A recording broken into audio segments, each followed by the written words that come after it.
Power is never given. It's revealed when someone dares to look down on the wrong person.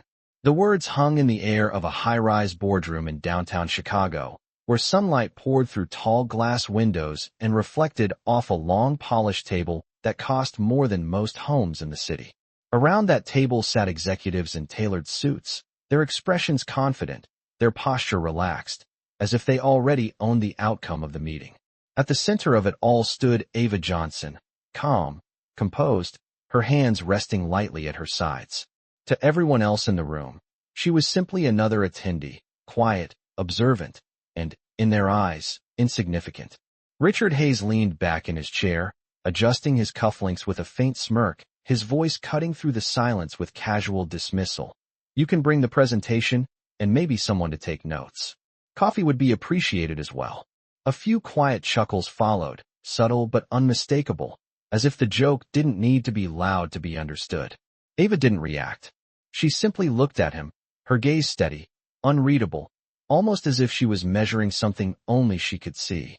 The room shifted slightly, an invisible tension settling in the air, though no one acknowledged it. On the far side of the table, Daniel Brooks glanced at Richard and then back at Ava, whispering under his breath, "She's just here for optics." The comment wasn't meant to be heard, but Ava caught every word, every syllable. Yet she remained still. The screen at the front of the room displayed a bold figure, $700 million. A deal that had taken months of negotiations, international coordination, and precise planning. To everyone present, this deal represented success, influence, and a future they were eager to control. But to Ava, it represented something else entirely. Her phone, placed face up on the table beside her, lit up with a single message: "Final approval is yours." For a brief moment, her eyes flickered downward, then returned to the room. No one noticed. No one suspected that the quiet woman they had underestimated held the final word in this room. Richard tapped his pen against the table, impatience creeping into his tone. "We don't have all day. Let's move this along." Ava slowly exhaled, her posture unchanged, her presence steady like a current beneath still water. The air felt heavier now, though still. No one could explain why.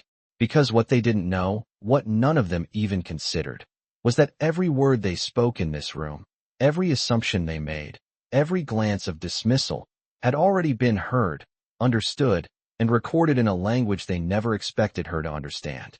And in just a few moments, everything they believed about power, control, and authority was about to collapse in a way they would never forget. The room remained quiet, but not still, as if every breath taken inside the boardroom had become more deliberate, more measured, and more uncertain. Ava Johnson stood exactly where she had been, her posture unchanged, her presence steady, yet something in the atmosphere had shifted in a way no one could ignore. Richard Hayes glanced at the clock on the wall, his patience thinning, then looked back at her with a faint frown. "If you are going to say something, now would be the time," he said, his tone carrying a mix of irritation and entitlement, as if the entire room existed to accommodate his schedule. Ava slowly raised her gaze to meet his, her expression calm, almost unreadable, and for a brief moment, the room seemed to hold its breath. In that silence, Daniel Brooks leaned slightly toward Richard and murmured, "She has been quiet this entire time. I do not think she understands how this process works." A few nods followed, subtle, reinforcing an unspoken agreement that Ava did not belong at this table. Yet Ava did not respond to their assumptions. Instead, she shifted her attention toward the screen displaying the deal, her eyes scanning the figures, the clauses, the carefully structured agreement that everyone in the room believed they controlled. Her fingers lightly tapped against the edge of the table, a small, almost imperceptible motion, but one that marked a change in rhythm, a shift in control. On her phone, another message appeared, this one more direct: "You have full authority." Ava did not react outwardly, but internally, everything aligned. Richard leaned forward slightly, his voice lowering just enough to carry weight. "We built this deal from the ground up. Without us, none of this exists." His words were meant to assert dominance, to reinforce the hierarchy he believed was unquestionable. Ava finally spoke, her voice calm, precise, and steady. "You built the structure, but you never asked who owns it." The room stilled. Again, the subtle tension now unmistakable. Daniel exchanged a quick glance with Richard, confusion flickering across his face. "What does that even mean?" he asked, though his tone carried more dismissal than curiosity. Ava did not answer immediately. Instead, she took a slow breath and turned slightly toward the screen, her reflection faintly visible in the glass. "It means," she said quietly, "that assumptions can be very expensive." Her words lingered, but no one fully grasped their meaning yet. Then, from the far end of the table, a soft voice spoke in Mandarin, unnoticed by most in the room, yet understood by Ava without hesitation. The words were dismissive, laced with subtle arrogance, spoken by someone who believed they were beyond consequences. A faint shift crossed Ava's expression, not anger, but recognition. She had heard enough. She straightened slightly, her voice still composed, but now carrying an undeniable clarity. "I understand everything that has been said in this room," she stated, her words precise and deliberate. Heads turned, confusion spreading as the realization slowly began to settle in. Richard frowned, leaning forward. "You understand what?" Ava met his gaze directly. "Every word," she replied. The weight of that statement began to spread through the room, subtle at first, then undeniable. Daniel sat back, his confidence wavering slightly, while Richard attempted to regain control, forcing a small, dismissive laugh. "Then you understand," he said, gesturing toward the deal, "that this is the best opportunity you will ever get." Ava did not respond immediately. Instead, she picked up her phone, unlocked it, and turned the screen slightly toward the center of the table. On it, a single line glowed clearly: "Final authorization granted." The room fell into silence once again, but this time, it was different. This silence carried weight. It carried realization. And in that moment, as every person in the room began to understand what they had overlooked, Ava Johnson slowly began to shift the balance of power in a way none of them were prepared to face. The silence in the boardroom stretched longer than anyone expected, thick and almost suffocating, as every person at the table slowly began to understand that the moment they had been in control was quietly slipping away. Ava Johnson remained standing, her posture calm, her presence steady, but now there was something different in the way she looked at the room, as if she no longer needed to prove anything to anyone present. Richard Hayes glanced around, searching for reassurance, but all he found were uncertain expressions and shifting eyes. "This is not the time for games," he said, attempting to regain control, his voice firm but slightly strained. Ava turned her gaze back to him, her expression unchanged, and spoke with quiet clarity. "This has never been a game." Her words were simple, but they carried a weight that settled over the room. Daniel Brooks frowned, leaning forward slightly. "Then what is this?" he asked, his tone carrying a mix of confusion and concern. Ava took a slow breath before responding, her voice measured and deliberate. "This is the part where you realize you never asked the right questions." A subtle shift moved through the room, the atmosphere tightening once again as her words echoed in their minds. She turned slightly, directing her attention toward the screen displaying the $700 million deal, her eyes scanning the numbers and clauses with precision.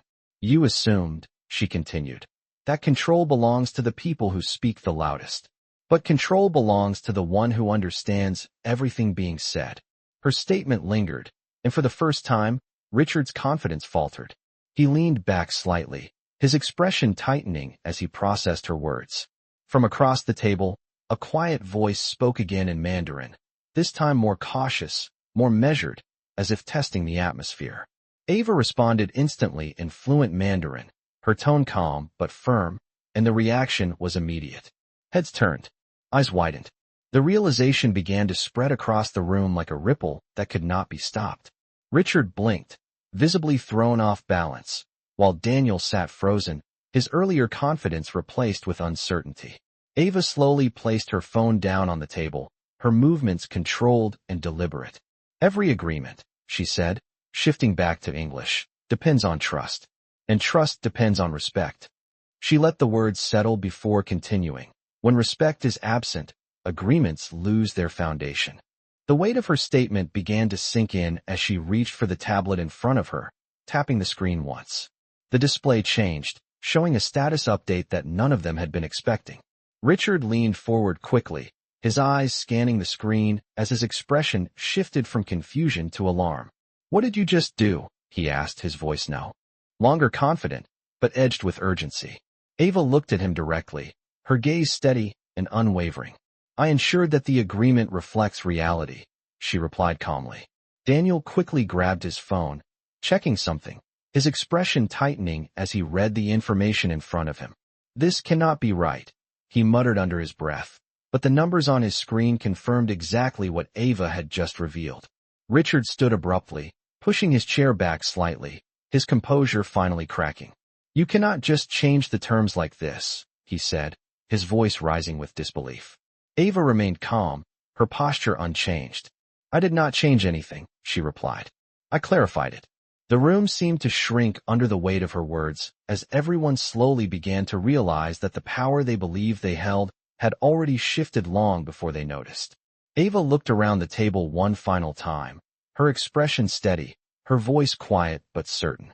"The question is no longer what you thought this deal was," she said, "but whether you are prepared to accept what it actually is."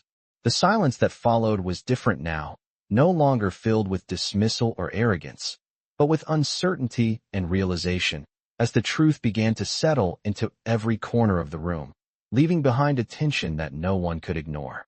The atmosphere in the boardroom continued to tighten, not with noise or movement, but with a kind of stillness that forced everyone to confront the reality unfolding in front of them.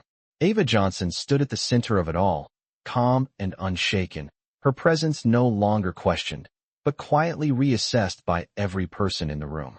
Richard Hayes remained standing, his hands resting on the back of his chair, his jaw slightly tense as he tried to regain a sense of control. "You are making a mistake," he said, his voice lower now, more measured, as if speaking carefully could somehow reverse what had already been set in motion. Ava looked at him directly, her expression unchanged, her voice calm and steady. "A mistake would be continuing to accept something that does not reflect the truth." The words landed with precision, cutting through the tension without raising her voice. Daniel Brooks glanced between them, his confidence beginning to fade as he processed the shift happening in real time. "We have spent months building this deal," he said, attempting to reassert the importance of their position. "You cannot just walk in and rewrite it." Ava turned her attention toward him, her gaze steady and unwavering. "I did not walk in to rewrite anything," she replied. "I walked in to make sure it was written correctly." A brief silence followed, and in that silence, something subtle but important changed. The assumptions that had once filled the room began to dissolve, replaced by a growing awareness that Ava had never been out of place. From the beginning, she had simply been underestimated. Richard let out a quiet breath, trying to steady himself, then spoke again, his tone less certain than before. "If this deal falls apart, it affects more than just this room," he said, his voice carrying a hint of urgency. "There are teams, investments, and commitments tied to this." Ava nodded slightly, acknowledging his statement, but her response remained firm. "Then it is important that those commitments are built on respect, not assumption." Her words carried a quiet authority that no one could easily dismiss. On the screen, the deal's status shifted again, a small but noticeable update that caught everyone's attention. Daniel leaned forward, his eyes scanning the details, his expression tightening as he realized what was happening.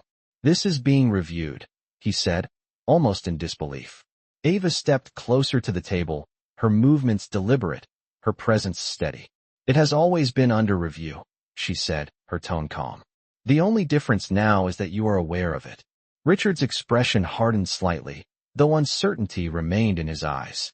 "You came here under false pretenses," he said, attempting to regain control of the narrative. Ava tilted her head slightly, considering his words before responding. "I came here with full authority," she said. "The question is not whether I belong here. The question is why you assumed I did not." That question lingered in the room, unanswered, pressing against every assumption they had made. Daniel looked down at the table, his earlier confidence replaced with a quiet discomfort as the realization settled in. Richard glanced toward the door briefly, as if considering his next move, but there was no clear path forward anymore. Ava remained still, her expression calm, her voice steady as she spoke one final line in that moment. Every decision you make from this point forward will reflect what you believed about me when you had the chance to see clearly. The room fell silent once again, but this silence carried a different weight. It was no longer filled with arrogance or dismissal, but with the quiet understanding that something fundamental had already changed. And as the reality of that change began to settle, none of them could ignore the fact that the balance of power had already shifted in a way they were only just beginning to understand. The tension in the room had shifted into something quieter, something more deliberate, as if every person present was now carefully choosing their next word, aware that nothing would return to how it was before. Ava Johnson stood at the center of that silence, her presence steady, her expression calm, yet her attention was now fully engaged with the subtle changes unfolding around her. Richard Hayes exhaled slowly, then adjusted his stance, trying to regain a sense of composure. "If what you are saying is true," he began, his voice controlled but less certain than before, "then we need to clarify expectations immediately." Ava looked at him, her gaze steady, and nodded once. "Clarity is exactly what has been missing," she replied. Daniel Brooks shifted in his seat, glancing at the screen, then back to Ava. "Then what happens now?" he asked, his tone no longer dismissive, but cautious. Ava did not answer immediately. Instead, she allowed a moment of silence to pass, letting the weight of the question settle across the room. Then she spoke, her voice calm but precise. "What happens now is simple. The agreement either reflects mutual respect, or it does not move forward." Her words were not loud, but they carried a firmness that made them difficult to ignore. Richard's expression tightened slightly as he considered the implications. "You are suggesting that we renegotiate under these conditions," he said, carefully choosing his words. Ava responded without hesitation. "I am stating that respect is not a condition. It is a requirement." The room grew quiet again, the shift in tone now fully realized by everyone present. On the screen, the deal status continued to update, each change a silent confirmation that control was no longer where they expected it to be. Daniel leaned forward slightly, studying the screen, then looked at Ava with a new level of attention. "You have been monitoring this entire process," he said, more as a realization than a question. Ava gave a slight nod. "Every detail," she replied. "Because every detail matters." Richard ran a hand through his hair, his earlier confidence now replaced with visible uncertainty. "Then you understand the impact of walking away from a deal of this scale," he said. Ava met his gaze directly. "I understand the impact of making decisions without understanding who you are speaking to." Her response was calm, but it carried a depth that resonated throughout the room. For a brief moment, no one spoke. The only sound was the faint hum of the building itself, a reminder that life outside this room continued, even as the balance within it shifted. Then, quietly, Ava reached for the tablet once more. Her movements were unhurried, precise, and intentional. She tapped the screen, and the status updated again, reflecting a decision that no one else had the authority to make. Richard's eyes immediately went to the screen, his expression tightening as he read the change. "This is a final decision," he said, his voice now carrying a clear note of concern. Ava looked at him, her expression unchanged. "It has always been final," she said. "The only difference is that now it is visible." Daniel leaned back slightly, processing the full weight of what that meant. "So this is it," he said quietly. Ava took a slow breath, then replied, "This is the moment where decisions are no longer based on assumption, but on reality." The room remained still, each person now fully aware that the dynamic had shifted beyond what they had anticipated. And as that realization settled deeper, it became clear that the outcome of this meeting would not be determined by the expectations they had brought into it, but by the truth that had been present all along, waiting for the right moment to be understood. The room remained locked in a quiet standoff, the kind that did not need raised voices to feel intense, as every person present began to understand that the balance they once relied on had shifted beyond their control. Ava Johnson stood with the same steady composure, but now her stillness carried a different meaning, one that suggested certainty rather than uncertainty. Richard Hayes exhaled slowly, then spoke with a more restrained tone. "If this is about respect, then let us address it directly and resolve it." Ava looked at him, her expression calm, and responded, "Respect cannot be addressed as a topic. It must be demonstrated through action. The words settled into the room, quiet but firm, leaving no room for misinterpretation. Daniel Brooks glanced between them, then toward the screen, his earlier confidence replaced by careful attention. "Then what actions do you require?" he asked, his voice more measured than before. Ava took a moment before answering, allowing the silence to emphasize the importance of her response. "I require transparency, accountability, and the willingness to acknowledge what has already been established." Richard shifted slightly, his expression tightening as he processed her words. "And if we do not agree to those terms?" he asked, though the answer seemed to already be forming in his mind. Ava met his gaze directly. "Then the decision has already been made," she replied. The room grew even quieter, the implications of her statement resonating with everyone present. On the screen, the deal status remained visible, now clearly reflecting the authority she had asserted. Daniel leaned forward slightly, studying the information in front of him, then spoke in a lower tone. "This means the agreement is no longer dependent on our approval," he said, as if confirming what he already suspected. Ava nodded once. "It means the agreement has always depended on alignment," she said. "And alignment requires understanding." Richard let out a controlled breath, then spoke again, his voice attempting to regain some of its earlier firmness. "We came here prepared to move forward," he said. "But this is not the direction we expected." Ava's expression remained unchanged as she responded. "Expectations are often shaped by perspective. Perspective determines whether you recognize opportunity or overlook it." Her words carried a quiet authority that made it difficult to challenge them. A subtle shift moved through the room once more, as if the realization was beginning to settle more deeply into each person's awareness. Daniel adjusted in his seat, then looked directly at Ava.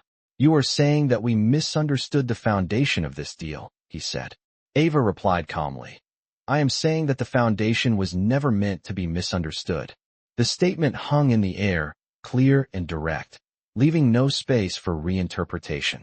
Richard looked toward the screen again, then back at Ava, his expression now a mix of concern and reluctant respect. "Then what happens to this agreement now?" he asked.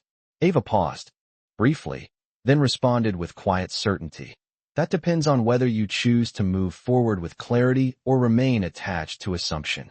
The room remained silent once more, but the nature of that silence had changed.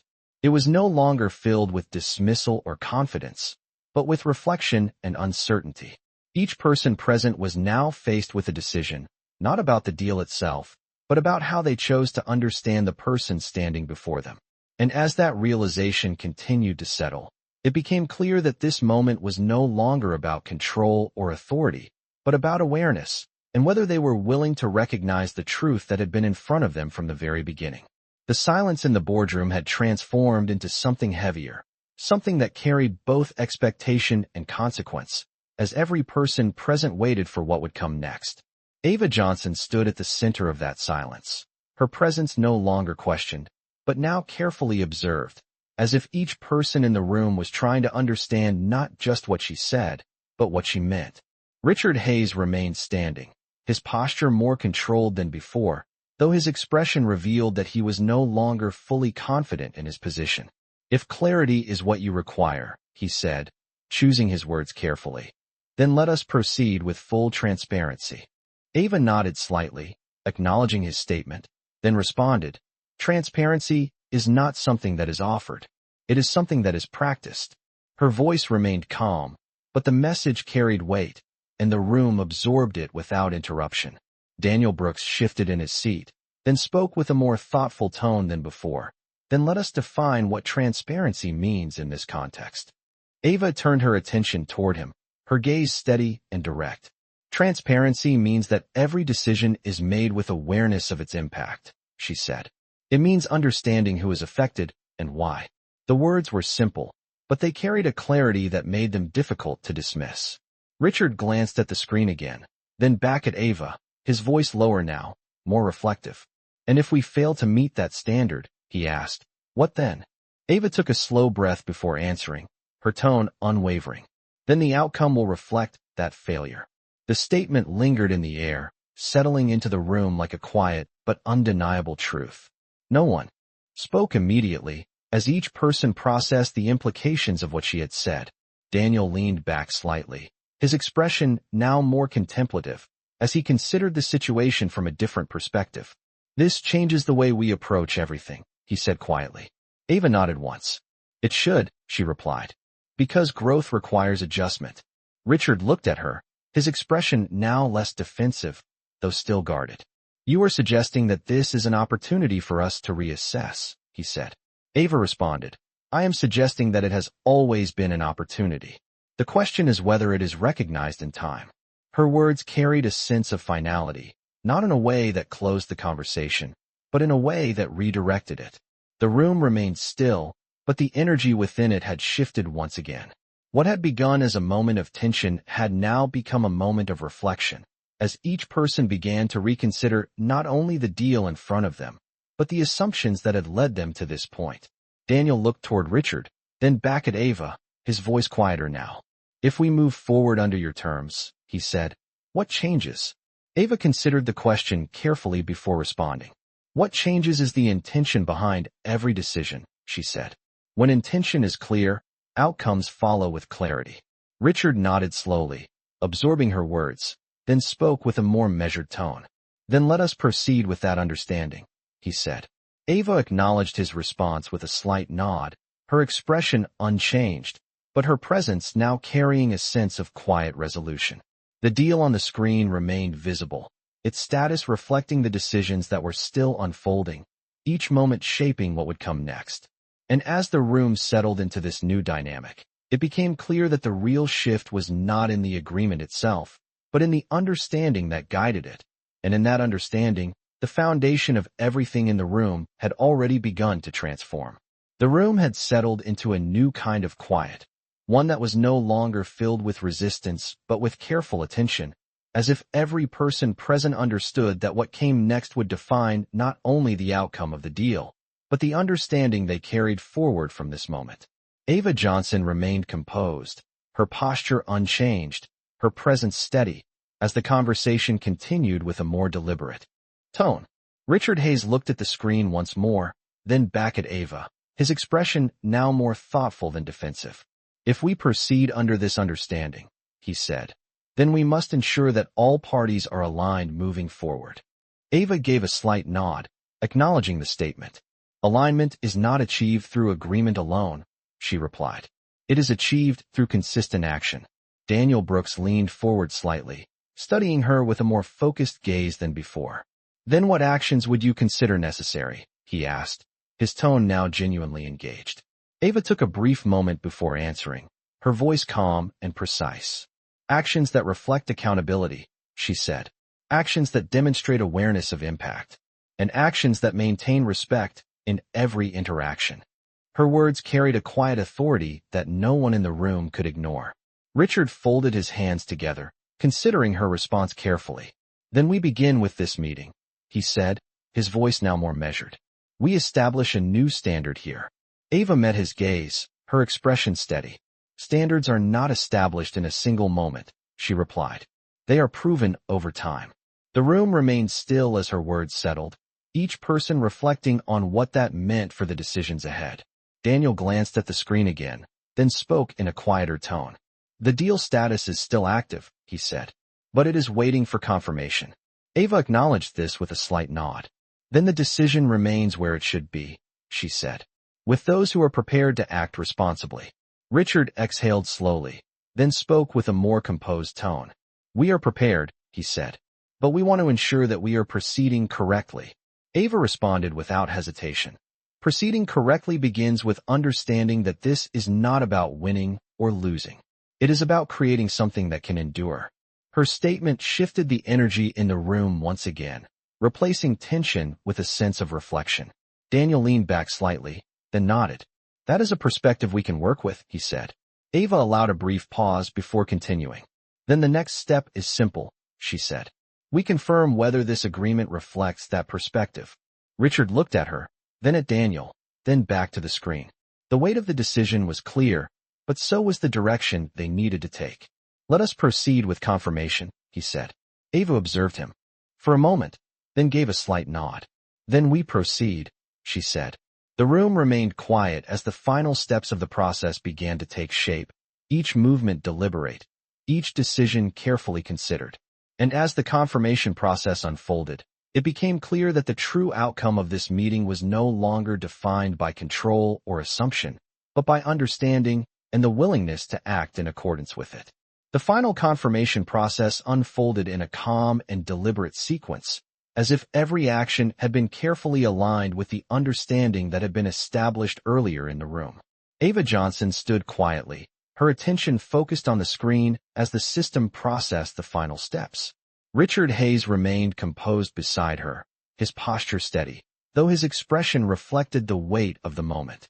Daniel Brooks watched closely, his earlier skepticism now replaced with a measured sense of respect for the clarity that had emerged throughout the discussion. The screen displayed the final status, indicating that the agreement was now fully aligned with the conditions that had been defined.